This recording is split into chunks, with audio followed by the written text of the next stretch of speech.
네, 간밤 국제유가가 10% 급락하면서 미국장 나스닥이 특히 3.5%의 강세를 기록하며 큰 폭의 상승을 기록했습니다. 우리가 선거를 하는 동안 미국과 영국 쪽에서 러시아산 원유 수입 금지 조치를 내리면서 유가가 한 차례 급등하기도 했었는데요. 하지만 아랍에미리트가 오펙 플러스 산유국들의 산유량의 공급 확대를 요청하겠다라고 밝히게 되면서 국제유가가 크게 급락하는 움직임을 보이고 있습니다. 원자재 시장의 랠리가 이제 안정되면서 우리 주식시장도 안정감을 찾아가고 있는 모습 나타나고 있는데요. 오늘장 우리 주식시장 2%대의 반등 나타나고 있습니다. 3월 선물옵션 동시만기일 10시 구간 시장 상황 살펴보겠습니다. 먼저 코스피 지수부터 함께 살펴보시죠. 나흘 만에 지수가 반등하고 있습니다. 2.19%가 오르면서 2679.8포인트 선, 거래대금 4조 5천억 원 넘어가고 있는데요. 분봉 상황입니다. 오늘 코스피 지수 1.47%가 오르면서 2660선에서 출발했습니다. 시가를 저가로 해서 상승 탄력을 키우는 모습이 장중에 나타나고 있고요. 2680선까지 진입을 했다가 현재는 탄력이 조금 둔화되고 있습니다. 2677.49포인트 선 57포인트가량의 상승을 기록하고 있습니다. 수급 주체들 동향 알아보도록 하겠습니다. 유가증권 시장에서 외국인 쪽에 나흘째 매도에서 매수 전환 일어나고 있습니다. 외국인 우리 시장에서 환율이 급락하게 되자 결국에는 오전장에 매수 전환해주는 모습을 보여주고 있는데요. 19억 원어치의 순매수세 나오고 있습니다. 기관 쪽에서 오늘 양대 시장을 이끌어주고 있습니다. 오늘 유가증권 시장 기관 1,390억 원어치 순매수 들어오고 있는데요. 나흘 만에 매수 우위를 기록하고 있고요. 개인 쪽에서는 장중에 매도 전환하면서 1,436억 원어치를 팔고 있습니다. 업종 동향 살펴보겠습니다. 유가증권 시장에서 상승하고 있는 업종입니다. 건설업종 4.98% 오름세를 보여주고 있고요. 또 외국인 기관 쪽에서 동반해서 매수하고 있는 서비스업종 4.91% 오름세를 기록하고 있습니다. 새로운 정권이 들어선다는 기대감 이 두 업종이 받고 있는 상황이고요. 뒤를 이어서 유통과 기계, 비금속 광물이 2%에서 3%까지 상승세를 기록하고 있습니다.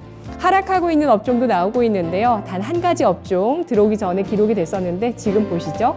섬유의복 업종 0.18% 소폭의 하락세를 띠고 있고요. 오늘 모든 업종 대체로 상승하고 있습니다.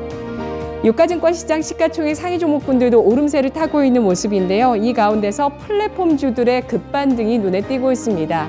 어제 대통령 선거가 끝나고 정권이 교체되자 이번 정권에서 규제를 받았었던 플랫폼주들이 규제 완화 기대감을 받으면서 오늘장 크게 오름세를 타고 있는 모습인데요.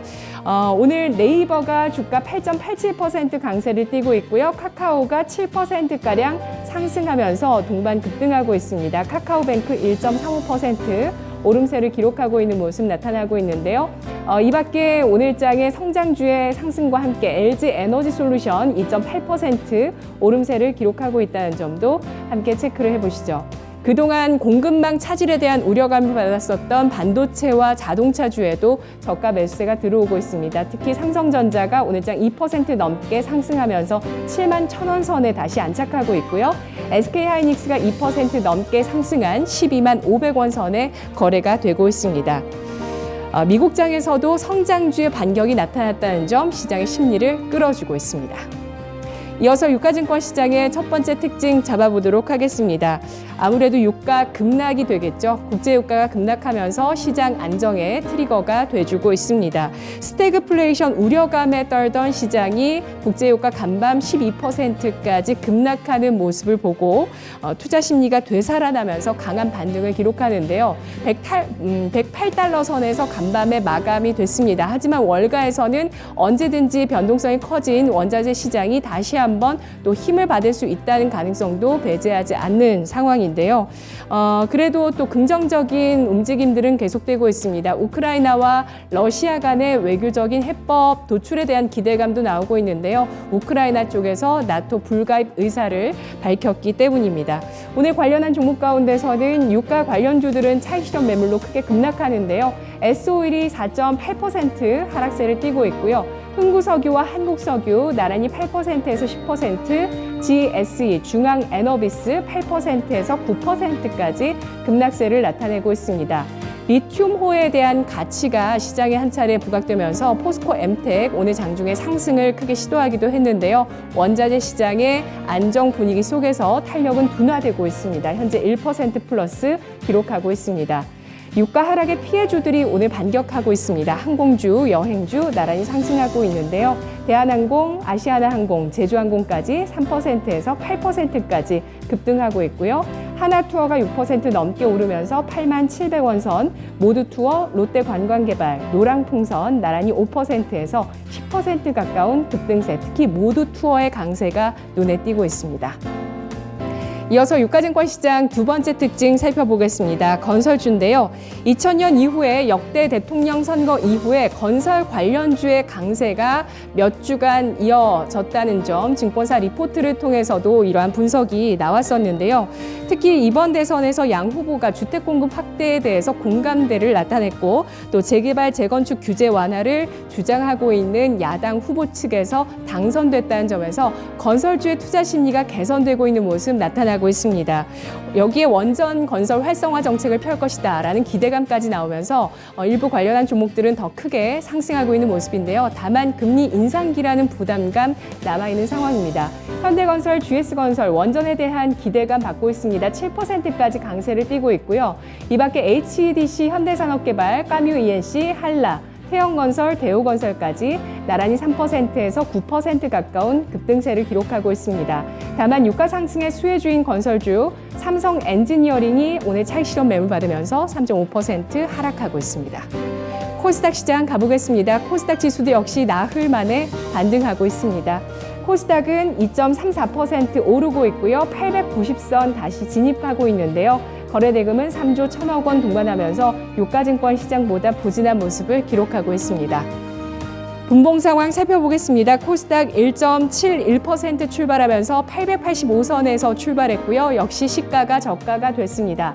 890선 진입 시도가 계속해서 나오고 있는데요. 제가 들어오기 직전에는 그 선 아래였는데 다시 조금 힘을 받으면서 890.43포인트 선 20포인트대의 상승세를 기록하고 있습니다. 수급 상황 살펴보겠습니다. 코스닥에서도 기관의 매수세가 시장을 끌어주고 있습니다. 외국인은 5거래일째 매도하고 있는데요. 기관이 1,016억 원어치의 순매수, 외국인 쪽에서 59억 원어치를 팔고 있고 개인 쪽에서 890억 원 순매도 가리키고 있습니다. 코스닥의 시가총액 상위 종목군들도 거의 모두 상승하고 있는 모습 나타나고 있습니다. 배터리주 그리고 바이오주의 상승세가 눈에 띄고 있습니다. 셀트리온, 헬스케어까지 플러스 전환하면서 모든 종목이 지금 오름세를 기록하고 있다는 점 체크하실 수가 있는데요. 이 가운데서 에코프로비엠 4%, LNF가 4.6% 상승하고 있습니다. 1월 말에 29만 원대까지 주가가 떨어졌었던 에코프로비엠이 서서히 저점을 높이면서 바닥에 대한 기대감을 높이고 있고요. 우상향을 서서히 시도하고 있는 모습 나타나고 있습니다. 에코프로비엠 현재 36만 2,600원 선 기록하고 있고요. 첨보도 5%까지 강세를 띠고 있습니다. 게임주는 탄력이 상대적으로 좀 저조한 모습을 나타내고 있고요. HLB가 6%의 강세, 그리고 아래쪽으로 보시면 알테오젠의 탄력 눈에 띄고 있습니다.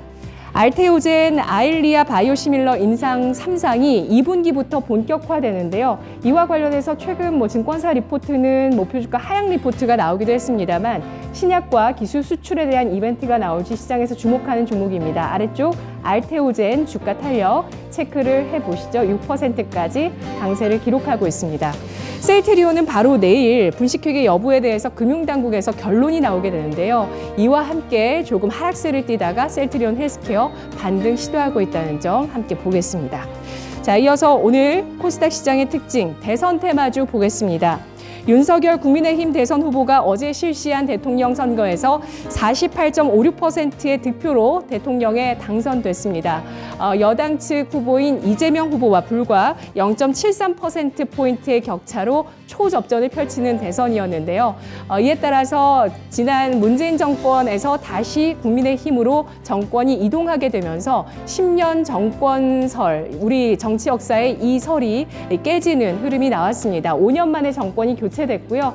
오늘 윤석열 관련주 상승세를 타고 있습니다. 서현, 덕선, 웅진, 그리고 애니능률까지 특히 웅진과 애니능률이 6%에서 7%까지 급등하고요. 삼부토건이 더 힘을 받습니다. 21%까지 급등세를 기록하고 있습니다. 원전 관련주 오늘 윤석열 테마주 가운데서 정책주로 부각을 받고 있고요. 보성파워텍이 21%까지 급등하고 있습니다. 뒤를 이어서 일진파워, 우리기술, 에너토크, 두산중공업과 한전 KPS 같은 대형주들까지 나란히 1%에서 10%까지 강세를 띠고 있고요. 이재명 관련주들은 오늘장 큰 폭의 하락세를 기록하고 있죠. 특히 이 가운데서 정책주 TS트릴리온과 동신건설, 건설주가 20% 내외 급락세를 기록하고 있습니다. 대통령직 인수위원회 위원장으로 국민의당 안철수 대표가 선정됐다는 소식이 나오면서 오늘 안랩, 써니전자, 까뮤예시 같은 안철수 테마주들은 3%에서 13%까지 강세를 띠고 있습니다. 마지막으로 오늘장의 코스닥 시장의 특징, CBDC 관련주와 암호화폐 관련주 보실 텐데요. 예상대로 조 바이든 대통령이 암호화폐 등 디지털 자산에 대한 행정명령에 서명을 했습니다.